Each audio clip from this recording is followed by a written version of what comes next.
आदाब नाजरीन, मैं अकोला महाराष्ट्र से डॉक्टर रेहान खान। आज हम शनाख्त करेंगे कुंदरू की बेल की, लेकिन उससे पहले थोड़ी सी आम मालूमात ले लेते हैं, फिर नुस्खाजात की बात होगी और आखिर में हम इसकी शनाख्त करेंगे।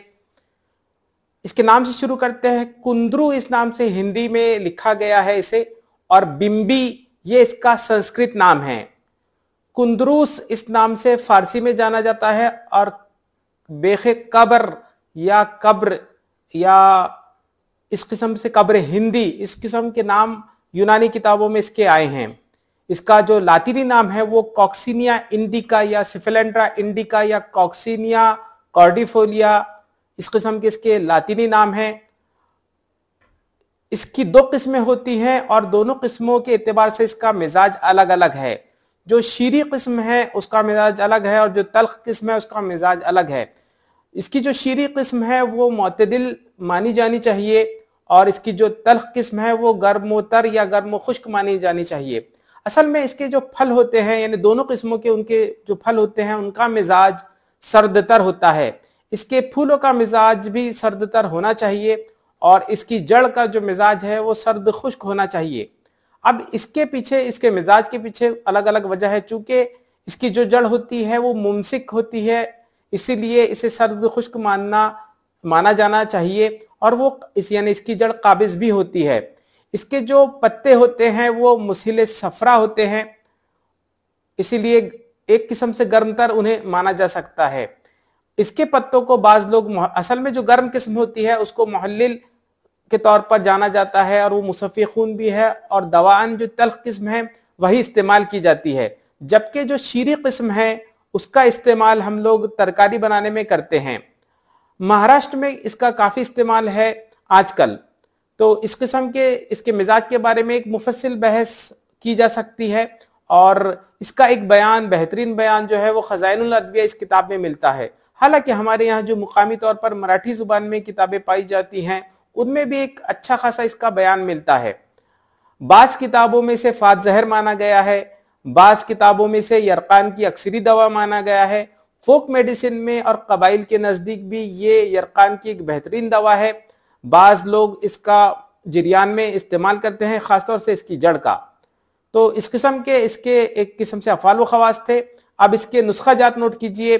पहला नुस्खा जो कि है लिम्फेडिनोपैथीज के लिए, यानी कहीं की भी अगर गांठ बढ़ जाती है तो उसके लिए इसमें करना यह है कि इसकी जड़ का रस लेना है, तकरीबन 2 चमचे, और वो सुबह और शाम लिम्फेडिनोपैथी के मरीजों को दिया जाना चाहिए। अगला इसका नुस्खा नोट कीजिए जो कि इसके जड़ के रस में ही है। इसकी जड़ का रस निकालिए तकरीबन 10 ml यानी 2 चमचे, और उसमें मजीद मिलाइए 2 चुटकी की मिकदार में जीरा सफेद सुफूफ करदा। तो इस किस्म से एक जड़ का रस निकालकर फिर उसमें 2 चुटकी जीरे का सुफूफ डालकर वो ऐसे मरीजों को दिया जाना चाहिए जिन्हें जिरियान होता हो, या बेड वेटिंग में भी इस नुस्खे का इस्तेमाल है। तो इस किस्म के इसके नुस्खा जात थे। इसके पत्तों का अर्क बास लोग यरकान में भी पिलाते हैं। तकरीबन 30 ml के आसपास वो रस लेना है। खासतौर से जो कड़वी किस्म है उसका, कड़वी किस्म जो है वो मुकी भी होती है और मुसहिल भी होती है। तो जाहिर सी बात है ऐसा करने पर कै आएगी और दस्त आएंगे, और वो जो खराब मादे हैं जिस्म के उनका तनकिया जिस्म से हो जाता है। तो ये है। इसके बारे में मैं मजीद मालूमात दूं तो फिर आयुर्वेद में बास किताबों में से जबरदस्त किस्म का मोतदिल भी माना गया है। मुसफ़ी खून है ये, और जैसा कि मैंने अर्ज किया इसकी 2 किस्में शीरी और तल्ख पाई जाती हैं, और जो शीरी किस्म होती है उसकी तरकारी पकाकर हमारे यहाँ खाने का एक रिवाज है। आमतौर पे सड़कों के किनारे हमारे यहाँ ये मिल जाती है। तो इस किस्म के इसके ताल्लुक से आम मालूमात थी।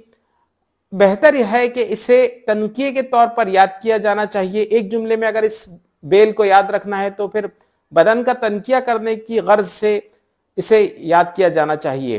तो अब हम चलते हैं इसकी शनाख्त की तरफ।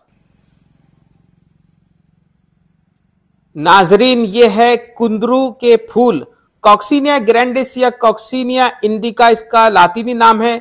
ब्रायोनिया इंडिका भी इसका एक लातीनी नाम है। तो ये फूल देखिए, ये फूल यरकान की बेहतरीन दवा समझे जाते हैं। और ये देखिए कुछ इस किस्म की इसकी कलियां होती हैं जो कि पत्ते की शुरुआत में ही निकल आती हैं, और बारिश के बाद बाआसानी इस बेल को देखा जा सकता है। हमारे यहाँ सड़कों के किनारे या खेतों के किनारे ये बेल बहुतायत में मिलती है और कुछ इस किस्म के इसके पत्ते होते हैं जो कि कंगूरेदार होते हैं और इनके किनारों पर कांटे भी होते हैं। छोटे छोटे कांटे आपको नजर आ रहे होंगे। इन पत्तों का अर्क 10 ml की मिकदार में खून की कमी में भी इस्तेमाल किया जाता है। तो ये देखिए पुष्ट की जानिब से ये पत्ते कुछ इस किस्म से नजर आते हैं। ये कुक्करबिटेसी यानी ककड़ी की फैमिली की ही एक बेल है और सड़कों के किनारे या दरख्तों पर बाआसानी ये चढ़ जाती है। तो ये देखिए आपको कुंदरू की बेल और साथ में एक गुलाबी फूल वाली जो बेल है वो तुरबुत सफेद छोटी वाली की बेल है, तुरबुत जंगली की बेल है वो। लेकिन फिलहाल आप मुशाहिदा कीजिए कुंदरू के इन फलों का जो कि सब्जी या तरकारी के तौर पे हमारे यहाँ पकाए भी जाते हैं। तो ये देखिए और इसकी मुख्तलिफ हालतों का आप मुशाहिदा कीजिए। ये फल इसको तकरीबन सर्दी के मौसम में लगते हैं। हालांकि बाज जगह ये भी लिखा गया है कि साल भर इसे फल लगते हैं और मैंने भी देखा है कि इसे फल साल भर ही आते हैं। फिलहाल यानी मार्च में ये फल इसे कुछ इस हालत में है और इनके ऊपर तकरीबन खत नुमा एक स्ट्रक्चर होता है जो कि 10 की मिकदार में होता है। और ये देखिए इसके फल पकने पर कुछ इस किस्म से होते हैं, बिल्कुल सुर्खी माइल। यही वजह है कि ये बेल खून की कमी पर बेहतरीन मानी जाती है। और ये देखिए इस किस्म का एक गूदा इसके अंदर से निकलता है जो कि चिपचिपा होता है और इसके अंदर इसके सफेद किस्म के बीज होते हैं। मैं आपको अभी उन बीजों को मसल कर भी दिखा देता हूं। लेकिन कुदरत किस किस्म से ये हमसे कह रही है कि ये जो बेल है ये खून की कमी की एक बेहतरीन दवा है। और ये देखिए इसके बीज कुछ इस किस्म से होते हैं, सफेद होते हैं। तो उम्मीद करता हूं तमाम जावियों से आपने इस बेल की शनाख्त कर